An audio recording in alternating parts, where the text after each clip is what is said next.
नमस्ते दोस्तों, आपको पता है कुंडली में सबसे ज़्यादा सेंसिटिव प्लैनेट कौन सा होता है? वो होता है मून। क्योंकि मून का ट्रांजिट बहुत फास्ट है और आप जो सोचते हो वो विचार जो है जब तक मन से नहीं करोगे तब तक वो नहीं होगा। तो इसी मून को लेके आज हम बात करने वाले कि मून आपके कौन से घर में जाता है तो क्या रिजल्ट आपको देता है। नमस्कार, मेरा नाम है सुधीर कोवे और मैं एक एस्ट्रोलॉजर, न्यूमरोलॉजिस्ट, ग्राफोलॉजिस्ट, साइंटिफिक लोगो एक्सपर्ट और रिस्ट वॉच एनालिसिस का जनक भी। चलिए बात करते हैं moon in all the house.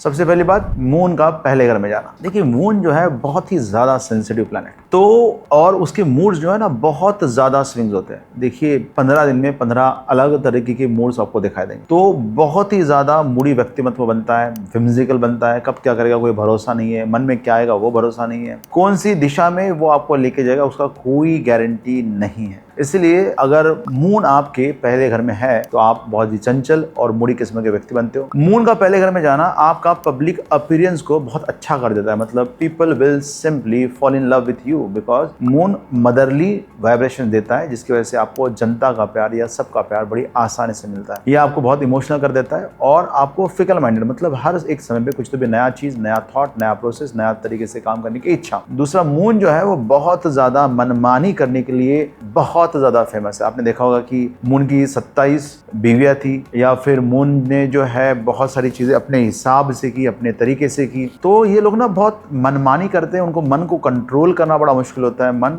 के हिसाब से उनको सब काम करने पड़ते हैं। तो ये होगा मून का पहले घर में जाना। साथ ही साथ याद रखिए, मून जहां पे जाएगा वहां पे वो चाहेगा कि आपका अटेंशन उसको मिले। बिना अटेंशन के उसको मजा नहीं आएगा। तो मून हमेशा कुछ ना कुछ ऐसी चीजें करेगा जो अटेंशन सीकिंग रहेंगी।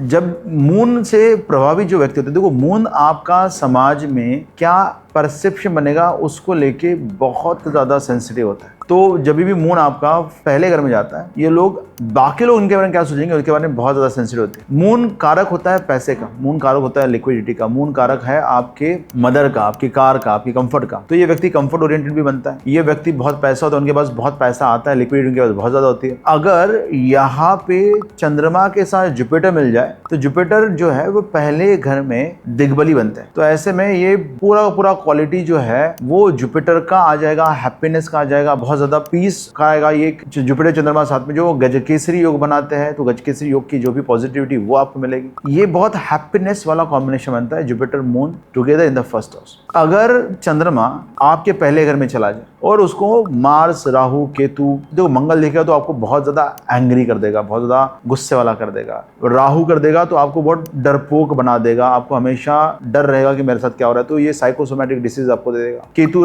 दे देगा तो आपको ना किसी चीज में आपका मन नहीं लगेगा। आप ऐसे व्यक्ति जो समाज में रहते हैं लेकिन उसके बाद भी अकेले रहने की इच्छा होती है। या आपको अगर सैटर्न देख ले तो आपको हमेशा दुखी या दुख वाला बना देगा। तो जितनी भी पॉजिटिविटी थी आपके चंद्रमा के फर्स्ट हाउस में से वो यहाँ पे डिस्ट्रॉय हो जाएगी। ये था चंद्रमा इन द फर्स्ट हाउस। जब ये सेकंड हाउस में जाता है तो सेकंड हाउस में चंद्रमा जो है बहुत ही स्पेसिफिक, मतलब 3 डिग्री में जाके ये एग्जॉल्टेड होता है। यहाँ पे एग्जॉल्टेशन का मतलब है कि आपके लाइफ में सुख की बरसात होने वाली है, फैमिली, फूड और पैसों से जुड़ी हुई। यहाँ पे आपका मन जो है हमेशा फूड में है, हमेशा फैमिली में है। ये लोग अक्सर लिक्विड डाइट बहुत ज्यादा एंजॉय करते हैं, या ऐसे डाइट्स जहाँ पे दूध से बनी चीज होती है, मिठाइयाँ होती है। This people are very fond of cooking. इनको ना खाना बनाने में बहुत ज्यादा मजा आता है। These people become very particular। देखिए चंद्रमा जो है 3 डिग्री में जाके एग्जॉल्टेड, वेरी स्पेसिफिक। शुक्र का घर है, शुक्र अपनी चीजों को लेके बहुत ज्यादा स्पेसिफिक होते हैं, इसलिए ये लोग बहुत पर्टिकुलर होते हैं कि किस तरह का फूड, कहाँ पे फूड इनको खाना है। तो very specific of the food and they are also want to talk a lot. देखो चंद्रमा आप सेकंड हाउस में लेके जाओगे, बहुत ज्यादा बातें करो, बहुत ज्यादा बात। इसलिए एक one of the remedy to speak a lot. मतलब अगर आपका बच्चा बात नहीं कर रहा है, अगर आपके बच्चे का बातचीत में तकलीफ है, तो उनके गले में मोती की माला या उनके गले में सिल्वर की चैन डाल के भी आप उनकी स्पीच को इन्फ्लुएंस कर सकते हो। तो सेकंड हाउस में अगर आपका मून चला जाए तो आप बहुत ज्यादा बात करना चाहोगे, फूड के बारे में, फैमिली के बारे में, बहुत मजा आएगा आपको। सात्विक फूड, अगर आपका यहाँ पे कोई भी बैड इन्फ्लुएंस नहीं है, ना बैड राशि है, ना किसी बैड प्लेनेट का इन्फ्लुएंस यहाँ पे है, तो आप फूड जो खाओगे सात्विक खाओगे, नहीं तो उल्टा होगा, फिर खराब फूड खाओगे। तो यहाँ पे सेकंड हाउस में जब मून चला जाता है तो पैसे के बारे में बहुत सोचते हो, आपका मन पैसे में अटका हुआ है, आपका मन फैमिली में अटका हुआ है, आपका मन फूड में अटका हुआ है। तो यहाँ से आप हमेशा बहुत ज्यादा हलचल देखोगे। कभी भी देखो चंद्रमा जिस किसी घर में जाता है, इनफैक्ट अगर आप देखोगे कि हम लोग प्रश्न लग्न लगाते हैं, प्रश्न लग्न में भी चंद्रमा का एस्पेक्ट, मतलब चंद्रमा 7वें घर में या पहले घर में आता है तो ये बताता है कि ये चीजें बदलने वाली है, ये चीज होने वाली है। वैसे ही चंद्रमा कुंडली में कहीं पे भी जाए वहां पे आप हलचल हमेशा देखोगे। कभी भी ऐसा नहीं होगा कि स्टेबिलिटी रहेगी या स्टडी चीज रहेगी। तो सेकंड हाउस में चंद्रमा का जाना आपके मनी में बहुत ज्यादा हलचल दिखाता है, बहुत ज्यादा ऊपर ऊंच नीच दिखाता है, कंसिस्टेंसी नहीं होगा। मैलेफिक होगा तो हमेशा अकाउंट खाली हो जाएगा, जैसे पैसा आएगा अकाउंट खाली हो जाएगा, है ना। हाई टाइड लो टाइड, वैसे आपका अकाउंट में भी हाई टाइड और लो टाइड हमेशा आते रहेंगे। अगर बैड इन्फ्लुएंस आएगा तो आपके पैसे जो है गलत जगह पर जाएंगे, आप गलत खाना भी खाओगे। सैटर्न मून आ जाएगा तो फूड पॉइजनिंग हो जाएगा। राहु मून आ जाएगा तो आप बहुत ज्यादा ऐसी चीजों खाओगे जो हेल्थ के लिए अच्छी नहीं है, जैसे पिज्जा बर्गर जो फॉरेन से जुड़ा हुआ है। अगर केतु आ जाएगा तो आप खाने के ऊपर का मन आपका उड़ जाएगा। आप कई बार खाना अधूरा खा लोगे, खाने के समय पे आप खाने को दोष दोगे, खाने के बारे में बुरा बोलोगे, खाने को आप हमेशा कुछ ना कुछ नुक्स उसमें निकालोगे। और मंगल मून यहाँ पे कॉम्बिनेशन में आ जाए तो यहाँ पे आप फिर बहुत तीखा खाओगे, बहुत मसालेदार खाना खाओगे, वो सब चीजें इसमें चलेगी। अगर बेनिफिक है तो आप बहुत प्यार मोहब्बत से बात करोगे, लोगों के साथ बहुत संबंध अच्छे रखोगे। अगर मेलेफिक है तो फिर आप जो है वो बहुत ज्यादा अग्रेसिव बात करोगे। तो 8वें घर की तरफ भी देखता है तो 8वें घर में भी काफी हलचल होगी, हमेशा कुछ ना कुछ चैलेंजेस आपको हमेशा आपके लाइफ में दिखाई देंगे। सेकंड हाउस वैसे ही ज्वेलरी का है क्योंकि वीनस का घर है। यही कारण है कि मून का जब सेकंड हाउस में प्रवेश होता है तो उनको ज्वेलरीज बहुत पसंद है या ज्वेलरीज के लिए उनका प्यार बहुत ज्यादा है। देखो सेकंड हाउस मतलब आपका मन कहाँ पे अटका, आपका पैसे में, ज्वेलरी में, फैमिली में और फूड में।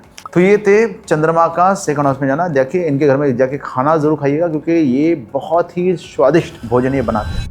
चलिए बात करते हैं अभी थर्ड हाउस के बारे में। देखो तीसरा घर करेज का है और करेज में चंद्रमा चला गया तो ये लोग करेजियस बन रहे हैं अपने मन से, लेकिन इनकी मदर भी वेरी करेजियस होती है। ये वो कॉम्बिनेशन है जहाँ पे इनको अपने मदर का प्यार नहीं मिलता है। इनको हमेशा अपनी एक दुख रहेगा लाइफ में कि यार मदर ना उतना प्यार नहीं मिला जितना कि हम डिजर्व कर, क्योंकि ये एक शॉर्ट डिस्टेंस ट्रैवल का घर है और यहाँ पे स्किल घर है। तो ये लोग ना हमेशा बहुत ज्यादा ट्रैवल करना चाहते हैं, छोटा छोटा travel. This people will love small short travel and this people will have a learning tendency during the travel. Because देखो मून है, मन है, तीसरा घर जो है स्किल का है, लर्निंग का है। तो कई बार ये लोग ट्रैवल करते करते सीखते हैं, उनको मजा आता है ट्रैवल करते करते सीखने में। तो हमेशा अपने स्किल के ऊपर काम करते रहते हैं, हमेशा एफर्ट लेते रहते हैं, निरंतर रूप में कुछ प्रयास करते रहते हैं, नया कुछ ये सीखते रहते हैं। मन हमेशा काम वासना से डूबा रहेगा क्योंकि तीसरा घर जो है काम वासना का भी है। वहाँ पे जेमिनाई है जिसको मैथुन बोलते हैं, मिथुन, मैथुन से आया हुआ मिथुन है, तो वो इनके माइंड में हमेशा चलते रहेगा। एक अच्छा कॉम्बिनेशन है to give things to other people क्योंकि यहाँ से चंद्रमा अपना प्रकाश जो है वो 90वें घर पे डालता है। तो these people can teach people a lot. तो दूसरे लोगों को ज्ञान देना, नॉलेज देना, उनको समझाना, उनको सिखाना,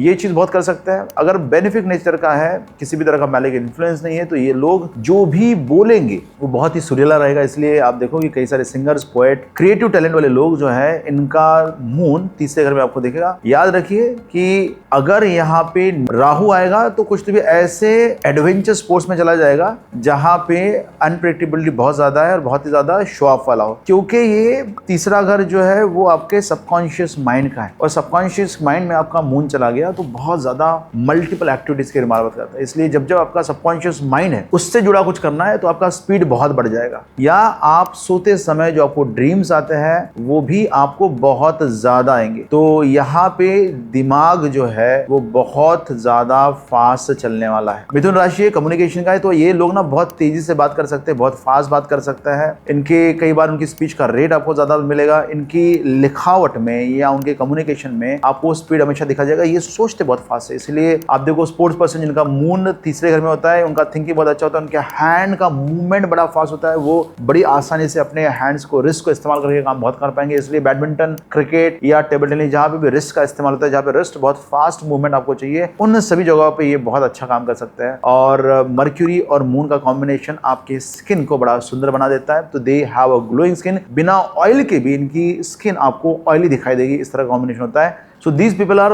very good with the meditation. ये लोग बहुत अच्छा मेडिटेशन कर सकते हैं क्योंकि उनका मन जो है वो सबकॉन्शियस माइंड, आपका कॉन्शियस और सबकॉन्शियस माइंड जो है मिलता है और वहीं पे मेडिटेशन की क्वालिटी बहुत अच्छी हो जाती है। These people are very good observers. Mercury moon का combination in the third house makes you very good as observing things. तो इनका जो कम्युनिकेशन है, इनका जो बॉडी है, इनके जो सेंसेस है वो हमेशा बहुत अलर्ट मोड पे रहते हैं क्योंकि आपकी जो सेंसेस है वो मर्क्यूरी दिखाता है और मर्क्यूरी के साथ जब मून का मिक्सचर हो जाता है तो आप आप हर चीज से ना बहुत स्पीडी ऑब्जर्व कर सकते हो। तो very good with understanding of the other people, बहुत स्ट्रांग होता है। Bonding with younger once is very good, young लोगों के साथ उनका बहुत अच्छा बॉन्ड बनता है। और ये लोग तीसरे घर का काम करके बहुत सारा पैसा बना सकते हैं, क्योंकि याद रखिएगा तीसरे घर में आपका ऐसा एक प्लेनेट गया है जो पैसे के बारे में बात करता है। Now this people will always be very transparent in communication, क्योंकि उनको छुपाना नहीं आता।